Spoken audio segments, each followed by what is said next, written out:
नमस्कार, आशा लाईफस्टाईलमध्ये तुमचं खूप खूप मनापासून सगळ्यांचं स्वागत आहे। आज आपण बनवणार आहोत वाटाण्याची सुकी भाजी, जी आपण डब्याला देखील देऊ शकतो किंवा आपण वरण भात जर बनवला तर तोंडी लावण्यासाठी सुद्धा आपल्याला बनवायला एकदम सोप्या पद्धतीने झटपट होते। खमंग चविष्ट वाटाण्याची भाजी कशा पद्धतीने बनवायची ते बघूया। चला तर व्हिडिओला सुरुवात करूया। व्हिडिओ संपूर्ण नक्की बघा। व्हिडिओ जर आवडला तर लाईक करा, शेअर करा, चॅनलला सबस्क्राइब करा। इथे आपण एक वाटी भरून वाटाणा सोलून घेतलेला आहे, बघू शकता तुम्ही। अशा पद्धतीचा आपण इथे वाटाणा सोलून घेतलेला आहे। छोटा तुकडा आपण अद्रकचा घेतलाय।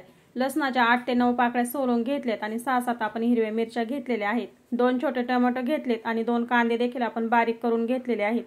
गॅसवरती कढई गरम झाली की आपण याच्यामध्ये सगळ्यात अगोदर मिरची आणि लसूण जो आहे तो भाजून घेऊया 1-2 मिनिटांसाठी।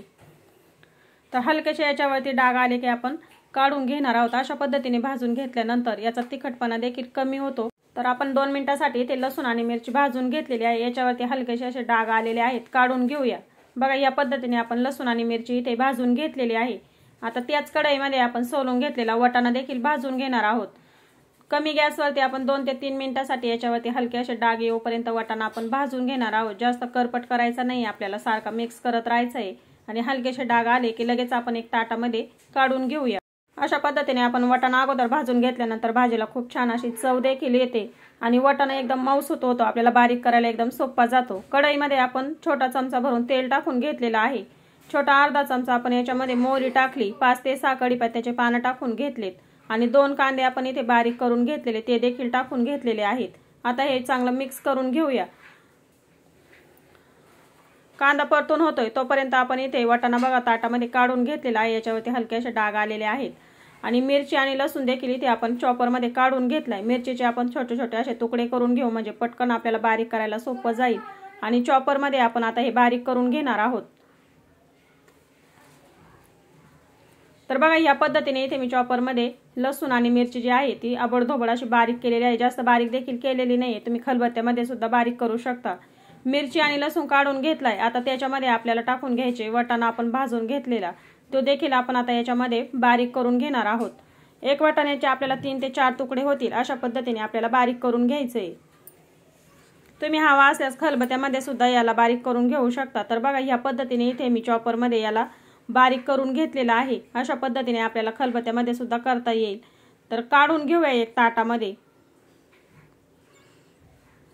सगळा वाटाणा आपण इथे बारीक करून घेतलेला आहे। इकडे कांदा देखील आपल्याला परतून झालेला आहे।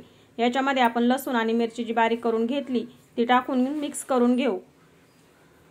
मिक्स करून झालेला आहे, तुम्ही बघू शकता। गॅस मी आता कमी केलाय। आता याच्यामध्ये आपण सुके मसाले टाकून घेऊ। पाव चमचा आपण याच्यामध्ये हळद पावडर टाकून घेतलेली आहे। पाव चमचा आपण याच्यामध्ये लाल तिखट टाकून घेऊया आणि पाव चमचा आपण याच्यामध्ये गरम मसाला टाकून घेतलेला आहे आणि पाव चमचा आपण याच्यामध्ये धना पावडर देखील टाकून घेतले आहे। सगळे मसाले आपण थोड्या प्रमाणामध्ये याच्यामध्ये टाकून घेतले, कारण की आपण याच्यामध्ये हिरवी मिरची टाकून घेतलेली आहे। तिखट तुम्ही आवडीप्रमाणे कमी जास्त करू शकता। हे सगळं आपण एकत्र करून घेतलेलं आहे। आता याच्यामध्ये आपण फोडी करून घेतलेले टोमॅटो टाकून घेऊ।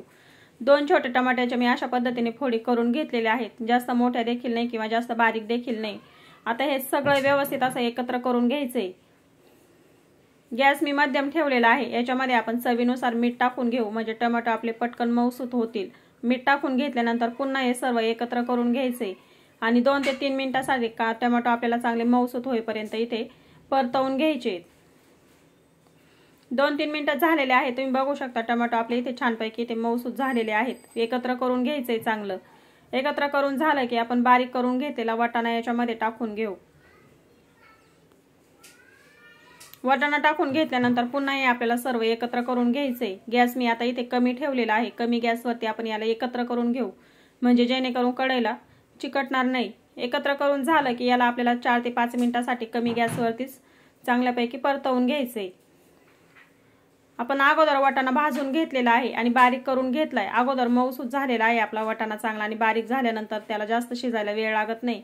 4 ते 5 मिनिटांमध्ये ही भाजी तयार होते। तर बघू शकता तुम्ही भाजीचा कलर, मस्त अशी भाजी आपली इथे शिजून तयार झालेली आहे। व्यवस्थित असं एकत्र करून झाल्यानंतर आता याच्यामध्ये आपण बारीक चिरून घेतलेली कोथिंबीर टाकून घेऊया। कोथिंबीर टाकल्यानंतर अजून या भाजीची चव वाढेल। तर कोथिंबीर टाकून घेतलेली आहे। पुन्हा एकदा हे एकत्र करून घेतलेलं आहे। गॅस बंद केलेला आहे। भाजी आपली इथे तयार झाली।